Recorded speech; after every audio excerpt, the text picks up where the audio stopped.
நிறைவாக்குவார். அப்போ குறைவில் இருக்கிற மனுஷன் நிறைவுக்கு நேரா போக முடியும். அதே 1 தீமோத்தேயு 6:17 பிற்பகுதி வாசித்தீங்கன்னாக்கா அவசியம் எப்படி சொல்லுது, நாம் அனுபவிக்கிறதற்கு சகலவித நன்மைகளையும் நமக்கு சம்பூர்ணமாய் கொடுக்கிற ஜீவனுள்ள தேவன் மேல் நம்பிக்கை இருக்கும். உலகத்துல எதெல்லாம் நாம் அனுபவிக்கணுமோ அது எல்லாவற்றையும் நமக்கு சம்பூர்ணமா கொடுக்கிற ஜீவனுள்ள தேவன் ஒருத்தர் இருக்கிறார். ஒரு யாருன்னு பார்த்தீங்கன்னா அவர் தேவாதி தேவன். அப்போ அவர் என்ன பண்றாருனாக்கா, நாம் அனுபவிக்கிறதுக்கு நமக்கு தேவையான சகலவித நன்மைகளையும் நமக்கு சம்பூர்ணமாய் கொடுக்கிற ஜீவனுள்ள தேவனாக அவர் இருக்கிறார். அப்படிப்பட்ட தேவன் நம்முடைய தேவனா இருக்கிறாரு. இந்த நம்ம அனுபவிக்க தேவையான எல்லா நன்மைகளையும் நமக்கு சம்பூர்ணமாய் கொடுக்கிற ஜீவனுள்ள தேவன். 2 Corinthians 8:9 நம்முடைய கர்த்தராகிய இயேசு கிறிஸ்துவின் கிருபையை அறிந்திருக்கிறீர்களே, அவர் ஐஸ்வர்யம் உள்ளவராய் இருந்தும் நீங்கள் அவருடைய தரித்திரத்தினால் ஐஸ்வர்யலாகும்படிக்கு உங்கள் நிமித்தம் தரித்திரரானாரே என்று அங்கே சொல்லப்பட்டிருக்கிறது. அப்ப பாத்தீங்கன்னாக்கா குறையில் இருக்கிற மனுஷன் நிறைவை நோக்கி செல்ல முடியும் இந்த பிரமாணத்தை அவன் இயக்கும் பொழுது. உபா 1:12 வாசனம் பலமுறை வாசத்தை எக்ஸ்பிளைன் பண்ணிருக்கிறோம் பாருங்க. நீங்கள் இப்பொழுது இருக்கிறதை பார்க்கிலும் 1000 மடங்கு அதிகமாகும்படி உங்கள் பிதாக்களின் தேவனாகிய கர்த்தர் உங்களுக்கு சொல்லியபடியே உங்களை ஆசீர்வதிப்பாராக என்று அங்கே சொல்லப்பட்டிருக்கிறது. அப்ப பாத்தீங்கன்னாக்கா நம்ம வாங்குற சம்பளம் வந்து கம்மியா இருக்கலாம், ஆனால் 1000 மடங்கு தேவன் சொல்லியபடி ஆசீர்வதிக்கிறாராம். அப்போ குறைவில் இருக்கிற மனுஷன் பாத்தீங்கன்னா ஒரு நாளைக்கு ஒரு 200 ரூபாய் சம்பளம் வாங்குறான்னு வச்சுங்களா, அது 1000 பெருக்குனாக்கா 2 லட்சம் வருது. அப்போ ஒரு நாள் சம்பளமே கிட்டத்தட்ட 2 லட்சம் ரூபாய் ஆயிடுது. அவனுடைய ஒரு வார சம்பளம் பார்த்தா 14 லட்சம் ரூபாய் ஆயிடுது. அவனுடைய ஒரு மாசம் சம்பளம் பார்த்தீங்கன்னா 60 லட்சம் ரூபாய் ஆயிடுது. அவனோட ஒரு வருஷம் சம்பளம் பார்த்தீங்கன்னாக்கா 7,20,00,000 ஆயிடுது. என்ன பாத்தீங்கன்னாக்கா குறைவிலிருந்து நிறைவுக்கு அவனால் செல்ல முடியும், வியாதியிலிருந்து சுகத்திற்கு செல்ல முடியும். இந்த குறைவு என்பது ஒரு புயிர் பிரமாணத்துக்கு உட்பட்டது போல இந்த பாவம் மரணம் என்கிற பிரமாணத்துல அது இருக்குது. வியாதி பார்த்தீங்கன்னா பாவம் மரணம் என்கிற பிரமாணம். மரணம் எல்லா தீமையெல்லாம் சாப்பிடலாம். அப்போ எல்லா தரித்திரமும் இந்த மரணன்ற பிரமாணத்துல இருக்குது. எல்லா வியாதிகளும் இந்த மரணன்ற பிரமாணத்துல வருது. அதான் பாத்தீங்கன்னாக்கா ஏசாயா 53:5 நம்முடைய மிருக நிமித்தம் அவர் காயப்பட்டு நம்முடைய அக்கிரம நிமித்தம் அவர் நொறுக்கப்பட்டார், நமக்கு சமாதானத்தை உண்டு பண்ணும் ஆக்கினை அவர் மேல் வந்தது, அவருடைய தழும்புகளால் குணமாகிறோம் என்று நம்ம இங்க வாசிக்கிறோம். அப்ப குணமாகணும்னு அங்க ஏசாயா தீர்க்கதரிசனத்துல ஏசாயா தீர்க்கதரிசி இயேசு கிறிஸ்து பிறக்கிறதுக்கு கிட்டத்தட்ட 600 வருஷத்துக்கு முன்னாடி சொன்னாரு. இது பேதுரு பிரசங்கம் 1 பேதுரு 2:24 நாம் பாவங்களுக்கு செத்து நீதிக்கு பிழைத்திருக்கும்படிக்கு அவர் தாமே தமது சரீரத்திலே நம்முடைய பாவங்களை சிலுவையின் மேல் சுமந்தார், அவருடைய தழும்புகளால் குணமானீர்கள் அப்படின்னு அவர் அங்க பிரசங்கம் பண்றார். அப்ப பாத்தீங்கன்னா நம்முடைய எல்லா வியாதிலிருந்து நம்ம சுகத்தை நோக்கி நம்ம போக முடியும். எப்படி இந்த உயிர்ப்பு பிரமாணத்திலிருந்து அது தூக்கு விசை பிரமாணத்தை காட்டாக மனுஷன் ரிலீஸ் ஆயிடுறானோ, அதே போல இயேசு கிறிஸ்துவின் ஜீவனுடைய ஆவியின் பிரமாணம் என்னை பாவம் மரணம் என்ற பிரமாணத்தென்று விடுதலை ஆக்கிற்றே நாம் பார்க்கிறோம். அப்ப கவலை இருக்கிற மனுஷன் சமாதானத்தை நோக்கி செல்ல முடியும். ஏசாயா 53:4 மெய்யாக அவர் நம்முடைய பாடுகளை ஏற்றுக்கொண்டு நம்முடைய துக்கங்களை சுமந்தார், நாம அவர் தேவனால் அடிபட்டு வாதிக்கப்பட்டு சிறுமைப்பட்டவர் என்று எண்ணினோம். அப்ப பாத்தீங்கன்னாக்கா கவலையில இருக்கிற மனுஷன், இப்போ உதாரணத்துக்கு இயேசு கிறிஸ்து அடிக்கடி ஒரு வீட்டுல போனாரு. அந்த வீடு லாசருடைய வீடு, இயேசு இருந்த வீடுதான். ஆனாலும் இயேசுக்காக எல்லா பணிவிடைகளும் செய்த மார்த்தாள் கவலையோடு இருந்தார்கள். இயேசு அவளை பார்த்து சொன்னாரு, மார்த்தாலே மார்த்தாலே, நான் அநேக காரணம் குறித்து கவலை பெற்று கலங்கி கொண்டிருக்கிறாய், தேவையானது ஒன்றே, மரியாள் தன்னிட்டு எடுபடாத நல்ல பங்கை தெரிந்து கொள்ளலாம். மரியாள் என்ன பண்ணா, வசனத்தை காதல கேட்கிற அந்த ஒரு காரியத்தை அவ தெரிந்து கொண்டால் அவளுக்குள்ள ஒரு சமாதானம் இருந்துச்சு. ஆனா அதே வீட்டுதான் மார்த்தால இருந்தா, அவ இயேசுக்கு நிறைய பணிவிடைகள் செய்தா, ஆனா சமாதானம் வாழ்ந்துட்டு கொண்டிருந்தா. அப்ப என்னன்னு பாத்தீங்கன்னாக்கா, அப்போ கவலையில் இருக்கிற மனுஷன் சமாதானத்தை நோக்கி செல்ல முடியும். நீங்கள் ஒன்றுக்கும் கவலைப்படாமல், பிலிப்பியர் 4:6 வாசினாக்கா, நீங்கள் ஒன்றுக்கும் கவலைப்படாமல் எல்லாவற்றையும் குறித்து உங்கள் விண்ணப்பங்களை ஸ்தோத்திரத்தோடு கூடிய ஜெபத்தினாலும் வேண்டுதலினாலும் தேவனுக்கு தெரியப்படுத்துங்கள், அப்பொழுது எல்லா புத்திக்கும் மேலான தேவ சமாதானம் உங்கள் இருதயத்தையும் உங்கள் சிந்தனைகளையும் கிறிஸ்து இயேசுக்குள்ளாய் காத்துக்கொள்ளும் என்று அங்கே சொல்லப்பட்டிருக்கு. அப்ப பாத்தீங்கன்னாக்கா தோல்வியில் இருக்கிற மனுஷன் வெற்றி நோக்கி போக முடியும். வேற சொல்லுது ஏசாயா 54:17 உனக்கு விரோதமாக உருவாக்கப்படும் எந்த ஆயுதமும் உருவாக்கப்படும் போது அது வாய்க்காமல போயிடுமா, உனக்கு விரோதமாக நியாயத்தில் எந்த நாவையும் நீ குற்றப்படுத்துவாய், இது கர்த்தருடைய ஊழியக்காரன் சுதந்திரமும் என்னால் உண்டான அவருடைய நீதியமா இருக்கிறது கர்த்தர் சொல்லுகிறார். 28:7 பாத்தீங்கன்னாக்கா, உனக்கு விரோதமாய் எழும்பும் உன் சத்துருக்களை கர்த்தர் உனக்கு முன்பாக முறியடிக்கப்படும் ஒப்பு கொடுப்பார், ஒரு வழியா அவனுக்கு எதிராக புறப்பட்டு வருவார்கள், 7 வழியா அவனுக்கு முன்பாக ஓடி போவார்கள். அப்ப பாத்தீங்கன்னாக்கா சங்கீதம் 1:3 அவன் நீர்கால ஓரமாய் நடப்பட்டு தன் காலத்தில் அந்த கனியை தந்து இலையுதிராது இருக்கிற மரத்தை போல் இருப்பான், அவன் செய்வதெல்லாம் அவன் வாய்க்கும். அப்ப பாத்தீங்கன்னாக்கா நமக்கு தோல்வியில இருக்கிற நாம வெற்றிக்கு போக முடியும். அப்ப சாபத்துல இருக்க ஒரு மனுஷன் வாழ்க்கையில பாத்தீங்கன்னாக்கா இப்படி இருக்கிறான். எப்படின்னாக்கா இந்த பாவம் மரணம் பிரமாணத்துக்கு உட்பட்டு இருக்கிற மனுஷன் குறைவில் இருக்கிறான். அவன் பாத்தீங்கன்னாக்கா வியாதியில இருக்கிறான். அவன் பாத்தீங்கன்னாக்கா வாழ்க்கையில பலவிதமான கவலைகளையும் கண்ணீர்லயும் வாழ்ந்து கொண்டிருக்கிறான். அவன் தோல்வியில இருக்கிறான். இப்போ இந்த உயிர் பிரமாணத்துக்கு உட்பட்ட மனுஷன் தூக்கு விசை பிரமாணத்தோடு கனெக்ட் ஆகும் போது எப்படி இந்த உயிர் பிரமாணத்துக்கு மிஞ்சி அவன் மேல பறக்கிறானோ, அதே போல இந்த பாவம் மரணம் என்கிற பிரமாணத்துல இருக்கிற மனுஷன் இந்த இயேசு கிறிஸ்து வந்த ரட்சகர தேவனா ஏற்றுக்கொள்ளும் போது ஜீவனுடைய ஆவியின் பிரமாணத்துல அவன் கனெக்ட் ஆகிறான். தேவனுடைய வார்த்தை அவன் சரணத்துல அவன் வந்து விசுவாசிக்கும் போது அவன் இதெல்லாம் மிஞ்சி அவனால மேல போக முடியும். அப்ப பாத்தீங்கன்னாக்கா இந்த ஜீவனுங்கிற வார்த்தை பைபிள்ல பலவிதமான அர்த்தத்தை அது குறிக்குது. அது வந்து உபாகம் போது அதை 5 வாசிச்சோம். இதோ ஜீவனின் நன்மையும் மரணத்தின் தீமையும் இன்று உனக்கு முன்னே வைத்தேன். அப்ப ஜீவன்ற வார்த்தை பாத்தீங்கன்னாக்கா எல்லா நன்மைகளையும் குறிக்கிற வார்த்தையாக உபாகம் 5 வந்துச்சு. அதே 19 இப்படி வாசிச்சோம். நான் ஜீவனையும் மரணத்தையும் ஆசீர்வாதத்தையும் சாபத்தையும் உனக்கு முன் வைத்தேன் என்று உங்க மேல் வானத்தையும் பூமி என்று சாட்சி வைக்கிறேன். ஆகியால் நீயும் உன் சந்ததியை பிழைக்கும்படி இந்த ஜீவனை தெரிந்து கொண்டு. இப்ப 19 ஜீவன்னா எல்லா ஆசீர்வாதங்கள் அப்படின்னு வருது. 15 ஜீவன்னா எல்லா நன்மைகள் அப்படின்னு அர்த்தமாகுது. அப்போ 15 19 சேர்த்து நம்ம அர்த்தப்படுத்தின ஜீவன்ற வார்த்தைக்கு எல்லா நன்மைகளும் எல்லா ஆசீர்வாதம் ஒரு பிரமாணம் வைக்கப்பட்டிருக்கிறது. அது இயேசு கிறிஸ்துவினாலே ஜீவனுடைய ஆவியின் பிரமாணம் என்று அப்போஸ்தலனாகிய பவுல் ரோமர் 8 சொல்றார். உண்மையில பிறக்கிற மனுஷன் இந்த புயிர் பிரமாணத்துக்கு உட்பட்டான பிறக்கிறான். அவன் எவ்வளவு மேல போய் ஜம்ப் பண்ணி பறக்கணும்னு நினைச்சாலும் அவனுக்கு தான் விழுந்துருவான். ஏன்னா அந்த புயிர் பிரமாணம் அவனை இழுத்துறான், மேக்னெட்டிக் பிரமாணம் இழுத்துரும். ஆனா அதுக்கு அப்படி பறக்கிறதுக்கு ஒரு வாய்ப்பு இருக்குது. எனக்கா அதுக்கு எதிராக ஒரு பிரமாணத்துல கனெக்ட் ஆகணும். தூக்கு வீசை பிரமாணம் ஒன்று இருக்குது, அதுவும் கண்ணில் பார்த்தா தெரியல. ஆனா அந்த பிரமாணத்துல வந்து விமானம் பறக்குது. விமானத்துல ஒரு மனுஷன் உட்காந்துட்டான்னாக்கா அந்த பிரமாணத்தை ஆப்ரேட் பண்ற இன்ஜினை ஒருத்தர் கண்டுபிடிச்சாரு. அந்த வாகனத்தை பிக்ஸ் பண்ணாரு. அந்த வாகனத்து பேர் விமானம். விமானத்துல போய் கனெக்ட் ஆயிட்டான்னாக்கா தூக்கு வீசை பிரமாணத்தை மிஞ்சி அவனால மேல பறக்க முடியும். அதே போல இயேசு கிறிஸ்துவினாலே ஜீவனுடைய ஆவியின் பிரமாணம் என்னை பாவம் மரணம் என்பவைகளின் பிரமாணத்தினின்று விடுதலை ஆக்கிற்று. பாத்தீங்கன்னாக்கா இந்த பழைய ஏற்பாட்டு ஜீவன்ற வார்த்தை தேவனை குறிக்கிற வார்த்தையாவே இருக்குது. இந்த உபாகம் 30 பாத்தீங்கன்னாக்கா 20 வாசிக்கிறேன். கர்த்தரின் பிதாக்களாகிய ஆபிரகாமுக்கும் ஈசாக்குக்கும் யாக்கோபுக்கும் கொடுப்பேன் என்று அவளுக்கு ஆணையிட்டு கொடுத்த தேசத்துல குடியிருக்கும்படி தேவனாகிய கர்த்தரில் அன்பு கூர்ந்து அவர் சத்தத்துக்கு செவி கொடுத்து அவரை பற்றி கொள்வாயாக. அவரே உனக்கு ஜீவனும் தீர்க்காயுசுமானவர். அப்ப ஜீவன்ற வார்த்தை பழைய ஏற்பாட்டுல தேவன்ற அர்த்தத்துல வருது. புதிய ஏற்பாட்டுல ஆண்டவராக இயேசு கிறிஸ்து குறிக்குது. இப்ப வாசிச்சுட்டு வரோம். அது யோவான் 14 அதற்கு இயேசு நானே வழியும் சத்தியமும் ஜீவனுமாய் இருக்கிறேன், என்னாலே இல்லாமல் ஒருவனும் பிதாவினிடத்தில் வரான். இப்போ பழைய ஏற்பாட்டின் காலத்துல ஜீவன்ற வார்த்தை தேவனை குறிச்சுது. இயேசு வாழ்ந்த நாட்கள்ல ஜீவன்ற வார்த்தை ஆண்டவராக இயேசு கிறிஸ்து நானே ஜீவன்னாரு. இப்ப நான் வாழ்கிற நாட்கள்ல ஜீவன்ற வார்த்தை தேவனுடைய வார்த்தையை குறிக்குது. அது எபிரேயர் 4:12 நம்ம அதை வாசிக்கிறோம் பாருங்க.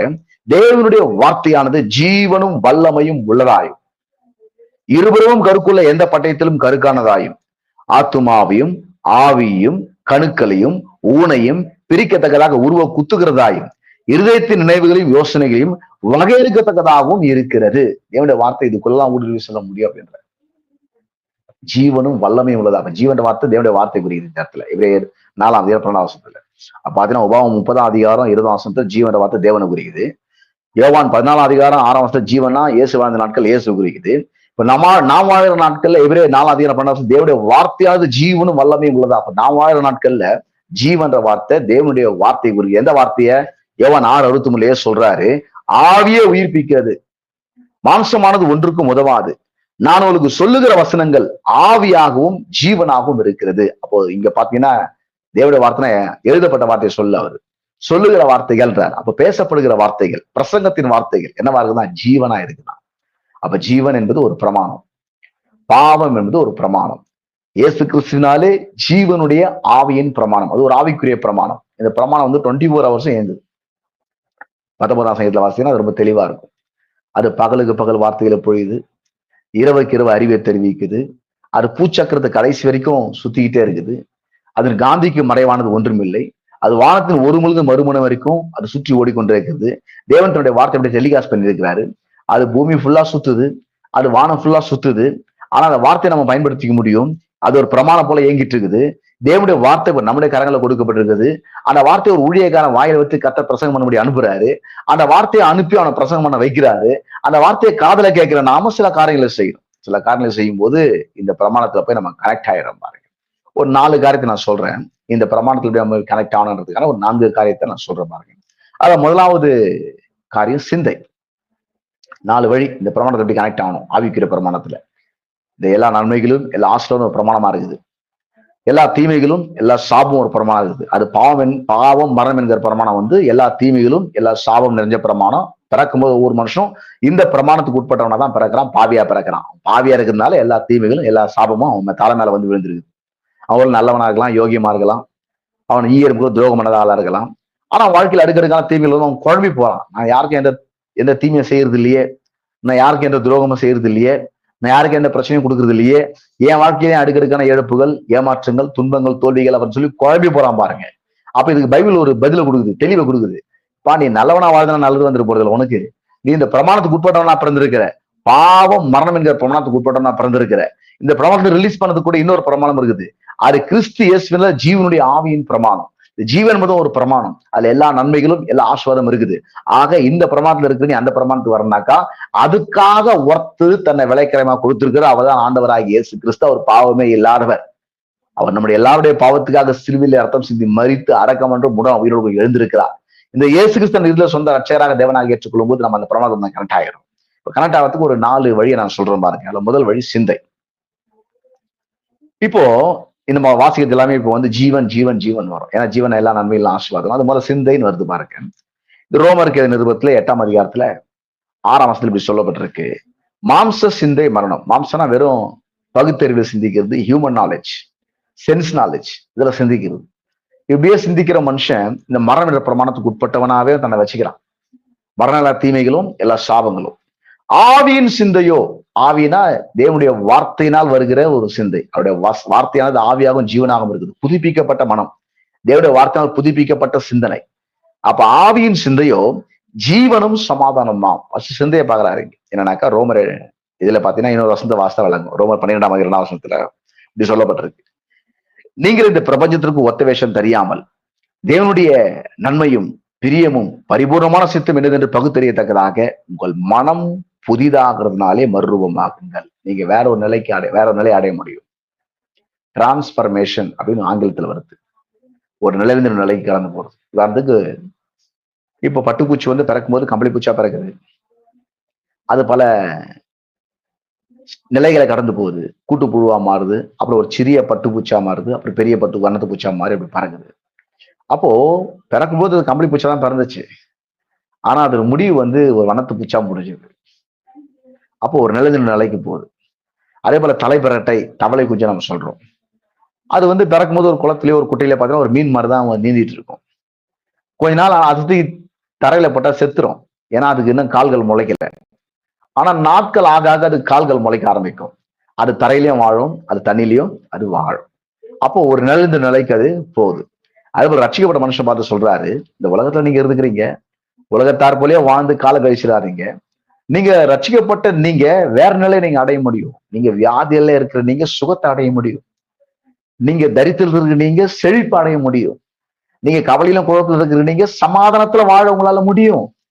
அடுக்கடுக்கான இழப்புகள், ஏமாற்றங்கள், தோல்விகள் நிறைஞ்ச இந்த உலகத்துல நீங்க வெற்றியா உயர்வா நீங்க வாழ முடியும். அந்த நிலையை நோக்கி நீங்க கடந்து போகணும். அது பேர் டிரான்ஸ்பர்மேஷன், வேற நிலையை நீங்க அடைவது. அதை இங்க சொல்றாரு, நீங்க இந்த பிரபஞ்சத்துக்கு ஒத்த வேஷம் தெரியாமல் உலகத்தார போலவே நீங்க வாழ்ந்துடாம தேவனுடைய நன்மையும் பிரியமும் பரிபூர்ணமான சித்தம் என்னதென்று பகுத்தறியத்தக்கதாக உங்கள் மனம் புதிதாகிறதுனாலே மறுரூபமாங்கள். ஒரு நிலைக்கு நீங்க கலந்து போங்க அப்படின்ற. அப்போ மனம்ன்ற வார்த்தை ரொம்ப முக்கியம் இல்லையா? அதான் இந்த மனன அறிவு, உணர்ச்சி, சித்தம். அதுதான் இந்த ரோமர் 8:6 மாம்ச சிந்தை ஆவியின் சிந்தை வருது.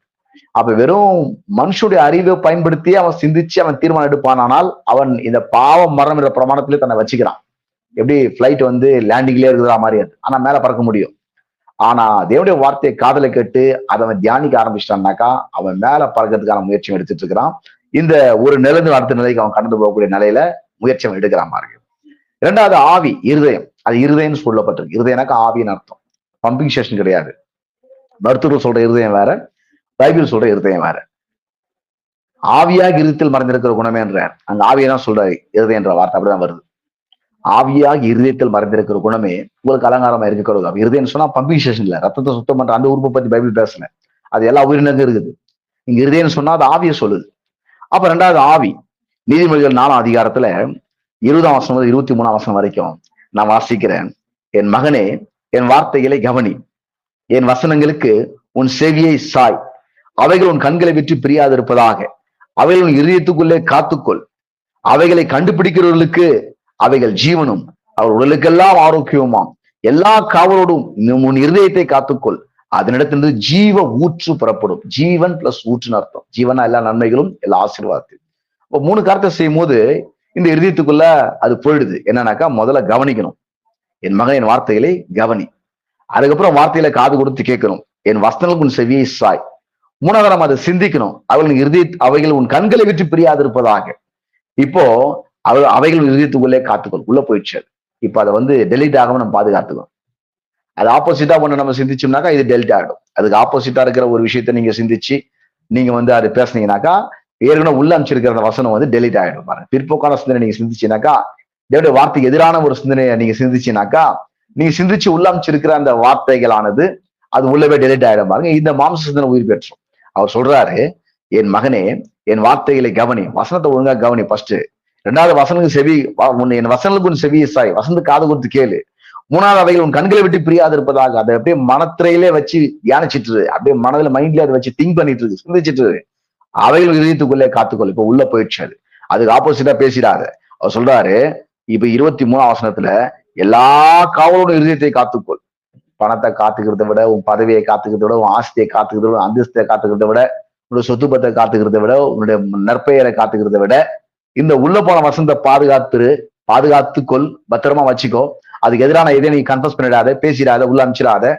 அப்படின்னு இருக்கும்போது அதனிடத்திலிருந்து ஜீவ ஊற்று புறப்படாது. உள்ள இருந்து வெளியே வந்து ஊற்றா, ஆசீர்வாதத்தின் ஊற்றா, நன்மைகளின் ஊற்றா அது வெளியே வரும்.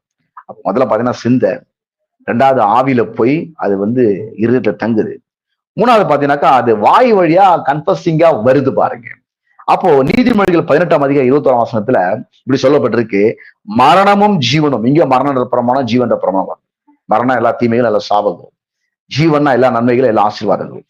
மரணமும் ஜீவனும் நாவின் அதிகாரத்துல இருக்கும். இப்ப சிந்தனை சிந்திச்சோம், அது அப்படியே காது கொடுத்து கேட்டோம், அதை தியானிச்சோம், அது உள்ள போயிடுச்சு. இப்போ அது என்ன பண்ண, நாவு வழியா வெளியே வருதான். ஏன்னாக்கா மரணமும் ஜீவனும் நாவின் அதிகாரத்துல இருக்கும், அதில் பிரியப்படுவதன் கனியை புசிப்பார்கள். என்ன சொல்றாருனாக்கா, இவ்வளவு நாள் நீங்க இப்படி இருக்கிறீங்கன்னா நீங்க அதை பிரியப்பட்டு பேசுனீங்க, தரித்திரத்தையே பேசுனீங்க, வியாதியே பேசுனீங்க, கவலையே பேசுனீங்க, குழப்பத்தையே பேசுனீங்க, ஆனால் அப்படியே இருக்குது. அதுல பிரியப்படுவதன் கனியை புசிப்பார்கள். நீங்க அதை பிரியப்பட்டு பேசுனதுனால அது உங்களை விட்டு அப்படியே பிரியாம அப்படியே இருக்குது. ஆனா இனிமேல் நீங்க பிரியப்பட்டு பேச போறது தேவனுடைய வார்த்தையை நீங்க பிரியப்படுத்தி பேசுனாக்கா அது உங்க வாழ்க்கையில அதன் கனியை நீங்க புசித்து கொண்டே இருக்க போகிறீர்கள். அப்போ உங்க வாயின் வார்த்தை எவ்வளவு முக்கியம் பாருங்க. இத அப்போஸ்தலனாகிய யாக்கோபு ரொம்ப தெளிவா சொல்லுவாரு. யாக்கோபு நிருபத்துல 3ஆம் அதிகாரத்துல 3ஆம் வசனம் முதல் 6ஆம் வசனம் வரை பார்க்கும்போது அங்க பாருங்கன்ற வார்த்தைய 3 முறை பயன்படுத்துறாரு. முதல் முறை பயன்படுத்தும் போது குதிரைக்காக அதை பயன்படுத்துறாரு. 2ஆம் முறை பயன்படுத்தும் போது கப்பலை உதாரணமா அதை பயன்படுத்துறாரு. 3ஆம் முறை பயன்படுத்தும் போது நம்முடைய நாவை அதுக்கு உதாரணமா பயன்படுத்த. 3த்தையும் கவனிச்சு பாருன்ற. இப்ப வாசிக்கிறேன். யாக்கோபு 3ஆம் அதிகாரத்துல 3 முதல் 6 வரை உள்ள வசனங்களை நான் வாசிக்கிறேன். பாருங்கள், குதிரைகள் நமக்கு கீழ்ப்படியும்படிக்கு அதன் வாய்கள் கடிவாளம் போட்டு அவைகளுடைய முழு சரீரத்தையும் திருப்பி நடத்துகிறோம். எவ்வளவு பெரிய வேகம் ஓடுற குதிரைய நீங்க நினைக்கிற டைரக்ஷன் திருப்பினாக்கா கடிவாளத்தை வச்சு நீங்க திருப்பிடலாம். இப்ப 4ஆம் வசனம், கப்பல்களையும் பாருங்கள், அவைகள் மகா பிரிவுகளாய் இருந்தாலும் கடுங்காற்றுகள் அடிபட்டாலும் அவையை நடத்துகிறோன் போகும்படி யோசிக்கும் இடமெதுவோ அவ்விடத்துக்கு நேராக மிகவும் சிறிதான சுக்கானால திருப்பப்படும். கப்பலை பாரு, எவ்வளோ மகா பெருசு. கிரவுண்ட் ஃப்ளோர்ன்றாங்க, ஃபர்ஸ்ட் ஃப்ளோர்ன்றாங்க, செகண்ட் ஃப்ளோர்ன்றாங்க, தேர்ட் ஃப்ளோர்ன்றாங்க. கிரவுண்ட் ஃப்ளோர்ல பாத்தீங்கன்னாக்கா அங்கே கிரவுண்ட் ஃப்ளோர்லயே ஃபிளைட் எல்லாம் கூட கப்பல்ல இருந்து போற மாதிரி கூட இருக்குதான். ஃபர்ஸ்ட் ஃப்ளோர்ல ரூம்ஸ் இருக்குதான், செகண்ட் ஃப்ளோர்ல பார்த்தா ஹோட்டல்ஸ் இருக்குதான், தேர்ட் ஃப்ளோர்ல பார்த்தா ஸ்விம்மிங் பூல் இருக்குதான். இப்படி அடுக்கடுக்கா சொல்லிட்டே போறாங்க. அவ்வளவு பெரிய கப்பல். ஆனா அவ்வளவு பெரிய கப்பலை திசை திருப்பணும்னாக்கா அந்த மகா கடுங்காற்று அடிபட்டு ஸ்ட்ரைட்டா போற கப்பலை தாகம் போகும்படி யோசிக்கும் இடத்துக்கு நேரம் அந்த கப்பல் மாலுமி திருப்பணும்னாக்கா சின்ன சுக்கானை வச்சு திருப்பலாம். மிகவும் சிறிதான சுக்கானால திருப்பணும் சொல்ல பாருங்கள்ற, கப்பல்களையும் பாருங்கள்ன்ற வார்த்தை பயன்படுத்துறாரு. இப்ப 5ஆம் வசனத்துல சொல்றாரு, அப்படியே நாவானதும் சிறிய அவயமா இருந்தும் பெருமையானவர்களை பேசும். பாருங்கள், சிறிய நெருப்பு எவ்வளவு பெரிய காட்டை கொளுத்தி விடுகிறது. இப்ப 6ஆம் வசனம், நாவும் நெருப்பு தான், அது அநீதி நிறைந்த உலகம். நம்முடைய அவயவங்கள் நாவானது முழு சரித்தையும் கரைபடுத்தி ஆயுள் சக்கரத்தை கொளுத்து விடுவதாயும் நரககிலால் கொளுத்தப்படுவதாயும் இருக்கிறது. அப்ப பாத்தீங்கன்னாக்கா நான் வந்து ஒரு நெருப்புன்றேன். அப்போ மூணு பார்க்க சொல்றாரு, மரணமும் ஜீவனும் நாவோட கண்ட்ரோல் இருக்குது. நீ மரணத்தை பேசணுனாக்கா, தீமைகளின் சாபத்தையும் பேசணுனாக்கா, நரகத்துல அக்னியை கொண்டு வந்து உன் வாழ்க்கையில நீ கொளுத்திடுற. வாழ்க்கையே நரகமா மாறிடுது. தேவனுடைய வார்த்தையை காதுல கேட்டு அதை தியானிச்சு ஐரியத்துக்குள்ள அனுப்பி அதை நீ கன்வெர்ஸ் பண்ணனாக்கா, நீ ஜீவனை பேசுற, நீ கீழே இருந்து லேண்டிங்ல இருக்கிற பிளைட் எப்படி மேல போதோ அந்த முயற்சி ஈடுபட்டு இருக்கிற, நிச்சயமா நீ வெற்றியை நோக்கி நீ பயணிப்ப அப்படின்னு சொல்றாரு பாருங்க. 4வது ஒரு வழியை சொல்ற, சபையின் ஐக்கியம். 133ஆம் சங்கீதம் 1ஆம் வசனத்தையும் 3ஆம் வசனத்தையும் வாசிச்சு நான் முடிச்சிடுறேன், நமக்கு நேரம் அதிகமாயிடுச்சு வந்து.